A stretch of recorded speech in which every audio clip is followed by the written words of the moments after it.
Welcome to the CSS3 project training series. I'm Mike King, your host. And in this tutorial, we're going to be looking at gradients part 2. We actually covered all the linear gradients in the previous tutorial. And in this one, we're actually going to look at the radial gradients and all the different options we have now doing radial gradients in CSS3. In the last tutorial, we looked at new features of the linear gradients in CSS3. In this tutorial, we'll continue our quest into understanding the gradients in CSS3 by looking at the radial gradients that are available in CSS3. We'll also dive a little deeper into understanding the many parameters that make up the gradients available inside CSS3. A radial gradient is defined by its center. To define a radial gradient, you must define at least two color stops. And the syntax for a radial gradient looks like this. We have our background, then I have radial-gradient, then I have the shape size at position, a start color, and then some dots if I have some additional colors, and then a last color that we're going to use for the radial gradient itself. And you're going to see plenty of practice of this as we go through these demonstrations and exercises. Keep in mind I've got a lot of additional space in here. That's just added for clarity. It's not required when we actually put in the syntax, as you'll see when we work through our labs and demonstrations. By default, the shape is ellipse, the size is farthest corner, and position is center. And you're going to see this as we start working through the tutorials. We'll actually get more and more involved in these different sizes and these different shapes. By default, there's actually two shapes, circle and ellipse. Evenly spaced color stops is the default as we're setting these up. And again, browser support, we actually went through this in the previous tutorial. We have pretty good browser support across the board on this. It's now available in Internet Explorer, Google Chrome, Firefox, Safari, and Opera. I will be using the fallback, rendering engine fallback code as we go through this demonstration in the event you want to implement this on your sites and you want to be able to fall back to older browsers. But all of our modern browsers now support these new linear and radial gradients in CSS3. Okay, so let's move into our development environment and demonstrate what we've been discussing in the presentation. All right, so I'm going to go ahead and drop out of our presentation. Let's go ahead and confirm that we've got the Apache server is up and running, which it is. That's good. I'm going to go ahead and bring up my default browser for the exercise. It's going to be Google Chrome. Will be the default browser I'm going to use for this exercise. And Sublime Text 2 will be my text editor of choice for this exercise. And now what I want to do is I'm going to go ahead, I'm actually in the CSS3_start file inside my gradients part 2 directory. I'm just going to go ahead and do a save as and save this as example_1.html. And go ahead and save those changes to my document. And now let's start looking at some of our radial gradients in CSS3. So a radial gradient is defined by its center. To create a radial gradient, we must also define at least two color stops, and we talked about that in the presentation. We've got a starting color and a last color. So I'm going to go ahead and add some HTML code to our document.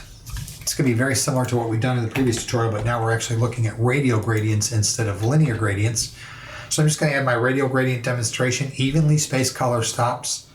I've created an ID, a div ID called radial grad, and that's actually going to be where we're going to store our radial gradient. So I mean, very, very similar to code to what we've done before. What I want to do now is I'll be transforming from yellow to red to light blue. So I'm actually going to go ahead and inside my head section, I want to go ahead and add some styles. So I'm going to go ahead and open up my style tag. And again, normally we would be doing this on an external style sheet, but for demonstration purposes, I think embedded styles work a little better because it keeps everything kind of together for us, so it's easier to see what we're doing. Now I'm just going to go ahead and grab the styles from my exercise file and go ahead and paste these in place. I will clean this up and then I'll stop in 1 second so you can actually type these in if you need to. So I've got my radial grad. I've set a width and a height just what we've done in the previous exercises, and now I've got my colors that I want to set. Let me go ahead and stretch this out just a little so we don't have those broken lines. It's easier for you to see. Good time to pause if you want to go ahead and type all this in. All right, so we've got our standard HTML text like we've been doing in all the previous exercises. And now I've set up a height and a width for my radial grad div, which is where we're actually going to have our radial gradient. And I've set up my background. You notice I'm using the WebKit, the O, and the Mozilla rendering engines. And I've got radial gradient, and I've given it my three colors that I'm going to use for this particular demonstration. Keep in mind, since we're not setting any defaults, this is going to be an ellipse, and they're going to be evenly spaced because we're not setting any of those other values. So I'm just setting the colors that we're going to be using for the radial gradient itself. I'm going to go ahead and save all the changes to example 1, go back into my browser and load up example 1, and you can see a demonstration of what we've got now for this radial gradient. I'm starting out with this nice light yellow, I'm transitioning through a red, and I'm ending with a light blue. And that's a typical radial gradient inside a CSS3. Only having to add values into the CSS settings, not having to use any graphics, which again is just leap years, light years ahead of where we were just a couple of years ago. So that gives you a pretty good example as to how we actually do these radial gradients with evenly spaced color stops. Let's look at when we're differently spacing the color stops. So we're going to set up a radial gradient with differently spaced color stops. It's going to look a little bit different, and this gradient will adjust the spacing between our color stops. So what I want to do now is I'm going to go ahead and remove this existing code. Remember, we saved this as example _1. I'm going to do a save as. Let's save this as example _2. Go into my exercise files. Let's go ahead and pull out the HTML code that I want to use. And I'll come right down here in this body element. Let's go ahead and put this in place. I'm going to go ahead and save those changes. Good time for you to pause if you want to go ahead and type that in. I'm going to go ahead and load that example 2 inside my directory. You'll notice all we have is our text. We haven't actually built our gradient yet. So what I want to do now is add the styles that'll add our gradient. Notice that this time I'm going to use color names instead of hex values or RGB values as we've done in the past. Color names are acceptable as we build our gradients. Just keep in mind that when we use color names instead of the actual values, we limit the number of colors that are available to us. The reason I want to use color names is that I've been using hexadecimal values and RGB values throughout the tutorial. I want you to see, one, that we can use actual color names, web-specific color names, as long as they're available in CSS3. And right now we have 17 standard color names and 123 additional color names. And the W3C has those listed on their site, their actual training site, what names are available. And the reason I want to use the names, I want you to see where the colors are going as we place them in the styling code. So I'm going to go ahead and grab the styling code from my exercise file, go up into the style tags of the head section of my document. You'll notice now I've named my div gradient. I'm going to go ahead and clean this up a little bit. Let me go ahead and stretch it out so you don't have those broken lines. Good time for you to pause if you want to go ahead and type this in, and then we'll talk through this. You'll notice once again I'm setting up a height and a width for my radial gradient. I actually have my background. Now I'm using my rendering engines, my WebKit, my Opera, my Mozilla web rendering engines, and then I have my default, which is the very bottom one for all the web browsers that currently support the new CSS3 standards. Now you're going to notice I've actually used color names, and I've given them a percentage as to what percent of stop they're going to have inside my radial. That's actually what we're doing here. We're actually using percentages to determine the stops. I'm going to go ahead and shrink this a little bit. Let's go ahead and refresh our browser window. Oops, save all our changes first, and then refresh our browser window. And you'll see now that we've actually have this new radial gradient coming from the center of our screen, and it's based on the values that we have inside our styles. If I were to actually change this, let's make the red 10%, let's make the green 5%, and I'll leave the blue at 60, save the change. And the reason, by the way, I've only changed the bottom, I know this is the one I happen to be using in this particular browser, but you'll notice now we've got a very big difference in the way that that radial is displayed inside of our screen. So you can actually play around with these. I'm going to use that. I'm going to use 5%, 20%, and 60. Save the change, and again, refresh the browser window. You can actually play around with those values to change the appearance of that radial inside your browser. And again, it's so much nicer being able to do this directly in the CSS code than actually having to go in and create these radial graphics inside of a graphics program and then import that into our browser. I mean, the load time is going to be so much better. It's just going to be a whole lot better overall, especially for consistency and also just giving you much more capabilities as to what you want to do inside the styling itself of your CSS. All right, so the next thing I want to look at is let's look at these different shapes, because we know that the ellipse is the shape by default, but we can also have a circle as the value for our radial shape. So as we discussed in the presentation, the shape parameter is ellipse by default, but let's look at what a radial gradient circle would look like if we were actually to change that to a circle. So I'm going to go ahead and do a save as. Let's go ahead and save this as example number 3 underscore 3.html. And then I'm going to go ahead and pull out our code, just as we've done in all our previous exercises. I'm going to go ahead and go into my exercise file. I'm going to go ahead and pull out my HTML because my HTML is a little bit different this time. Go into my body section. Let's go ahead and paste this in place, and then I'm going to show you what I've done here. Because what I've actually done, I've actually created 2 different gradients inside this, 2 different sections for gradients inside my HTML. I'm going to go ahead and save those changes. Good time to pause if you want to type this in, and then I'll talk you through this. We're actually going to create the ellipse gradient and the circle gradient, one on top of the other, so you can actually compare the 2 and see them side by side. I'm going to go ahead and load up example 3 inside my browser window. You can see that we've actually got our default text in there. And now let's actually look at how we're going to set this up. The first thing we'll do, let's go ahead and do the ellipse first. So I'm going to grab the styling for my ellipse. And that's GR1, by the way, is going to be my ellipse. I'm going to go ahead and put this in place. Let me get this in cleaned up, and then we'll stop. I'm going to go ahead and save our changes. You can go ahead and pause if you want to type that in. And you can tell that this is going to be the ellipse, because if you notice, we haven't designated anything other than our 3 colors for our color stops.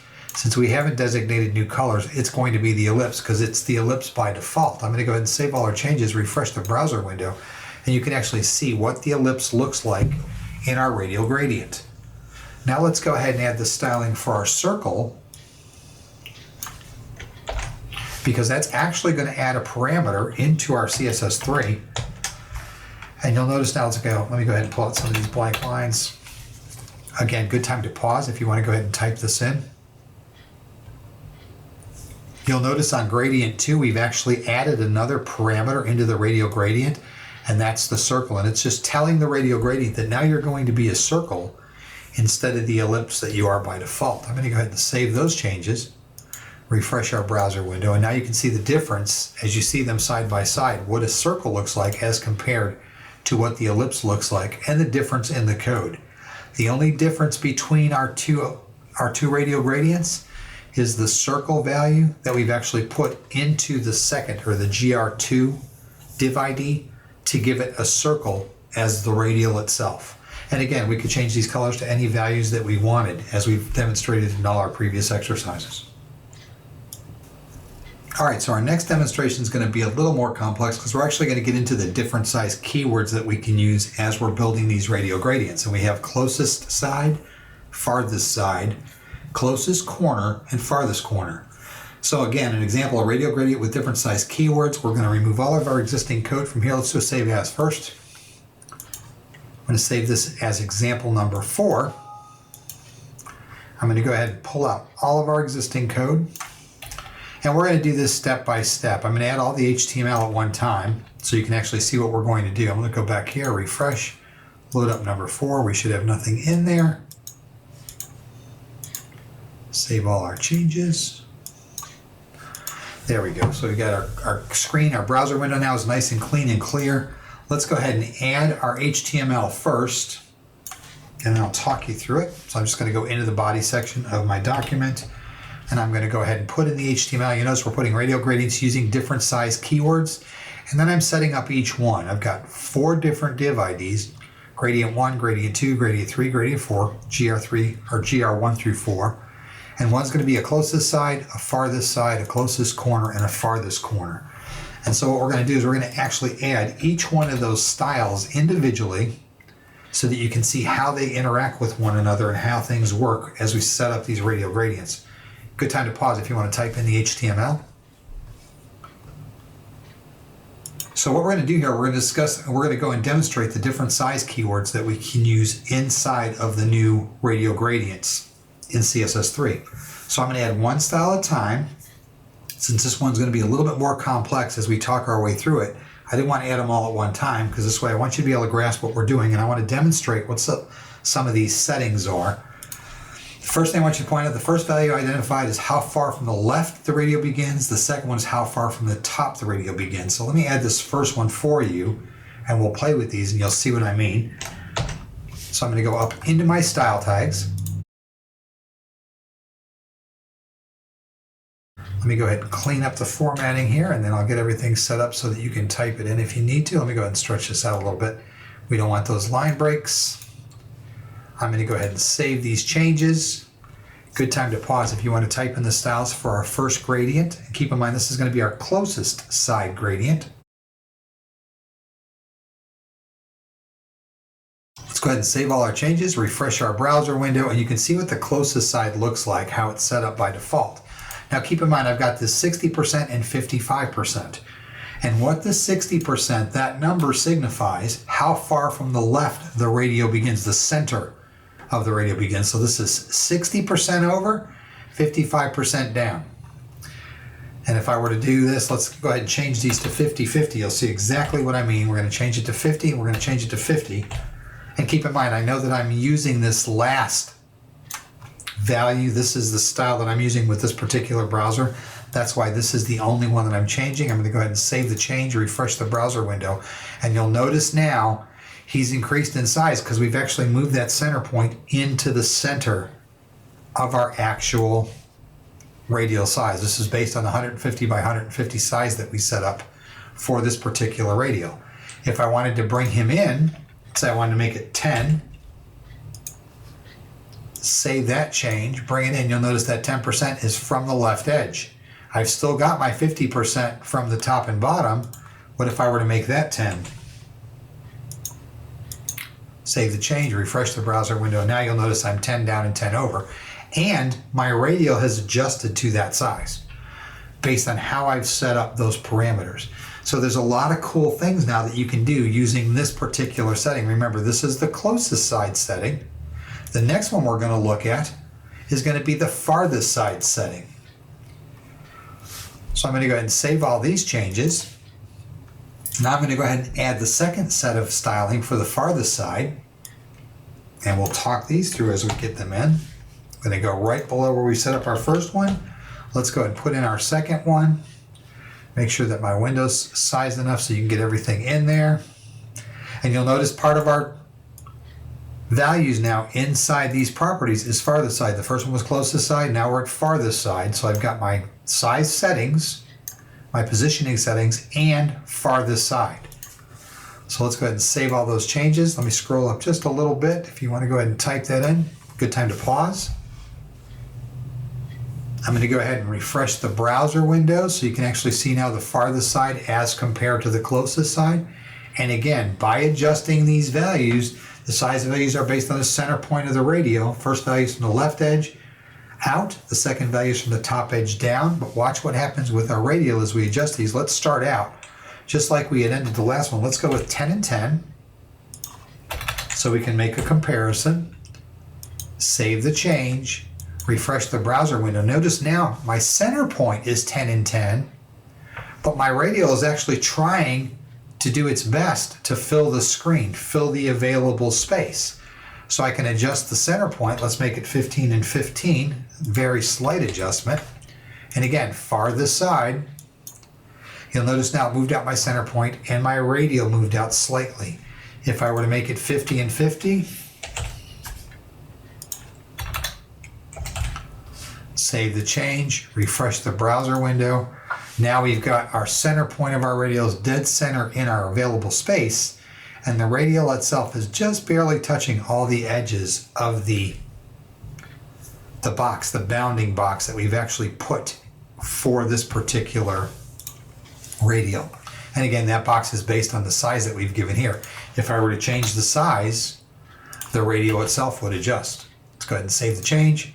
Refresh the browser window. Now you notice we're 250 by 250 and the radial sized with the size of the box. So I want you to realize it's a combination of the settings for our height and width and the settings that we're giving for our farthest side that are determining what the radial looks like with that particular setting.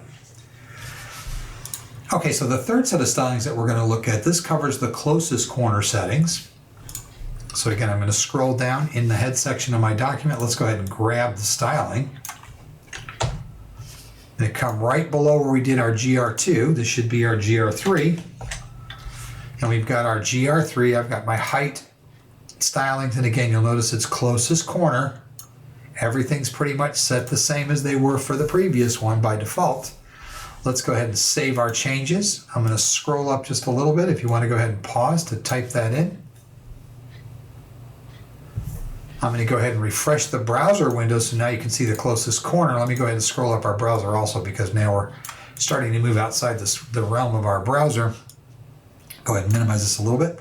So you can actually see now that this closest corner based on our 55-65, and again, doing the same thing that we had done before. Let's start out with some known settings. We had done the 10 and the 10.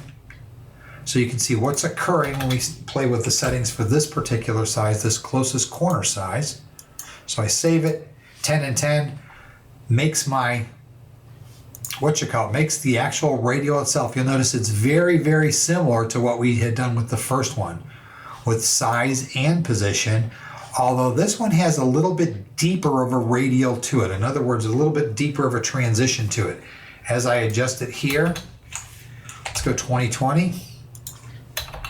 And again, you'll notice this is off the closest corner. And again, getting very, very different now as to the spread of the actual radial itself. If I were to make this one 20/20, and again, this is the closest side, you'll notice this one looks a lot crisper than the closest corner, where this one's actually spreading out and going out inside or outside of our bounding box for closest corner as compared to closest side. So it's, again, a matter of just playing with the adjustments, getting it exactly how you want it to appear, using the colors you want to appear to get things the way you want them to look when you actually start building these radial gradients inside your HTML pages. The last one we're going to look at is going to be our farthest corner. I'm going to grab this from the exercise file. Going to come right up under our gradient 3. Let's go ahead and put this in place. This is going to be our gradient 4. Let me go ahead and stretch this so we don't have this broken line. It's easier for you to type that way. I'm going to go ahead and save the changes. Good time to pause if you want to type this one in. You'll notice now that we're using the farthest corner sizing keywords for this particular radial gradient. And again, when I save these changes and refresh my browser window, actually I'm not certain if I saved all the changes. Let's go ahead and save the changes first. Scroll down and you can see now that this farther corner, much different than the other ones. Look, I actually have this set at 40/40. Actually, let's set this. Let's go back to the, let's set it at a known value like 20/20 because that's the one we've been looking at with a lot of the other ones. Save that, refresh our browser window, and you can see the difference now. When this is set to 20/20, this closest corner is set to 20/20. Let's go ahead and set the farthest side to 20/20. That's the only one that's not at the same setting. So you can see the differences in these radials as we adjust them.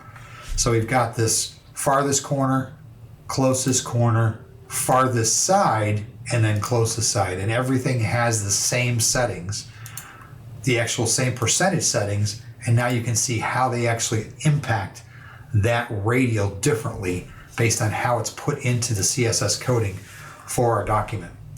So this is a pretty good exercise. I mean, we've actually went through all 4 of those size settings. I think we've played around with the percentages enough where you have an idea of what you can do with these. Very cool that we can now do this in CSS and we don't have to use graphics to do this. I mean, it's a huge step forward for all of us as we develop our web pages. And I got one more I want to demonstrate, and that's that repeating radial gradient.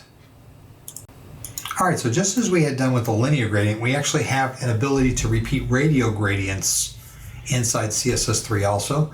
And the repeating radial gradient function is used to repeat radial gradients inside our bounding box. So now let's look at a repeating radial similar to what we looked at in our linear gradients. I'm going to go ahead and do a save as. Let's go ahead and save this as example number 5. I'm going to go ahead and pull out this code,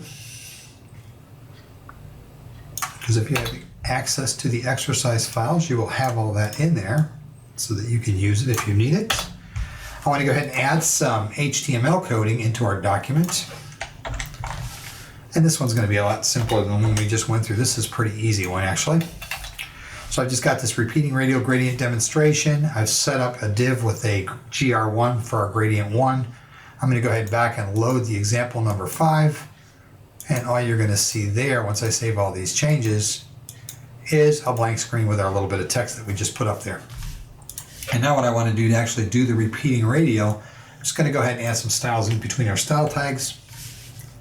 So I'm going to come right down in the head section of our document. And for our GR1 or our gradient 1, I'm going to give it a height. Let me go ahead and stretch this out so there's no broken lines. I'm going to give it a height, a width, and again, I'm using the rendering engines, WebKit, O, and Mozilla for our different browsers. And then I'm using my repeating radial gradient. I'm using a yellow, red, and green.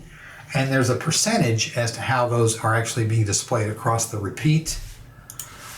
So I'm going to go ahead and save the change. Let's go ahead and refresh the browser window. You can see what the repeating radial gradient looks like inside of our browser.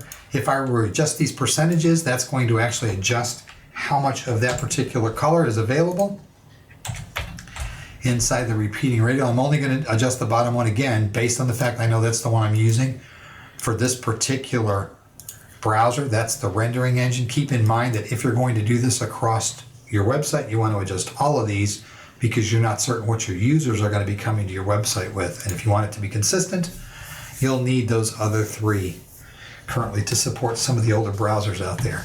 You'll notice now I've adjusted the yellow and the green at 15 and 10%, and it's just about taking the green out of existence.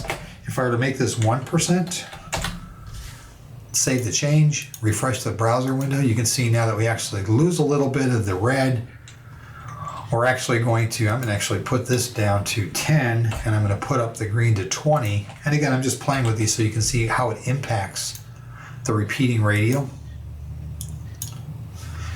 And again, just by adjusting the colors and the percentages, you can see that we're actually adjusting how this is repeated across that bounding box. So I hope you got a good understanding of radial gradients in CSS3. We went through a pretty good demonstration of the linear gradients. We've gone through a really good demonstration of the radial gradients. I think it's safe to say that you probably know, if you've watched both those tutorials, probably more than 98% of the people that are actually using these in CSS3 right now, because we've actually gone through every different aspect of how to use these on your websites. And I'm going to continue with the new features in CSS3. The next one we're going to look at is the new text properties that are available inside CSS3, and some of those are very cool also. So I look forward to seeing you in the next tutorial.